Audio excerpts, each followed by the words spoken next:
رمضان المبارک کے بعد شوال کے مہینے میں اللہ رب العالمین نے اپنے بندوں پر خاص فضل فرماتے ہوئے اپنے نبی کی زبان سے 6 روزے رکھنے کی ترغیب دلوائی ہے۔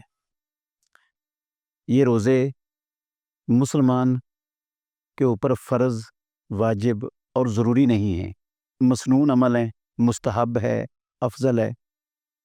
اگر کوئی رمضان المبارک کے روزے رکھتا ہے اور رمضان المبارک کے بعد شوال کے مہینے میں 6 روزے رکھتا ہے تو رسول مکرم صلی اللہ علیہ وسلم نے فرمایا وہ ایسے ہے گویا اس نے پورے سال کے روزے رکھ لیے۔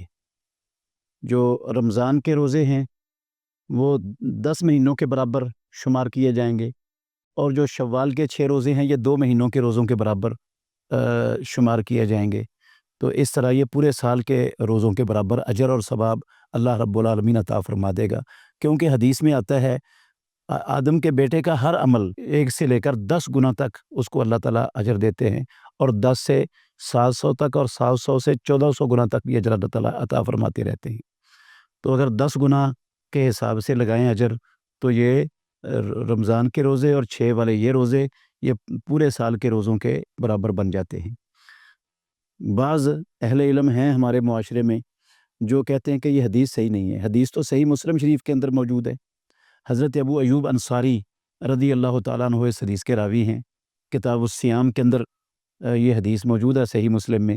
حدیث میں نے پڑھی ہے کہ رسول اللہ صلی اللہ علیہ وسلم نے فرمایا من صام رمضان ثم اتبعہ ستا من شوال کان کصیام الدہر، جس نے، یہ مسلم شریف کی حدیث کے لفظ ہیں، جس نے رمضان المبارک کے روزے رکھے پھر اس کے پیچھے شوال کے 6 روزے رکھے وہ ایسے ہے گویا اس نے پورے سال کے روزے رکھ لیے۔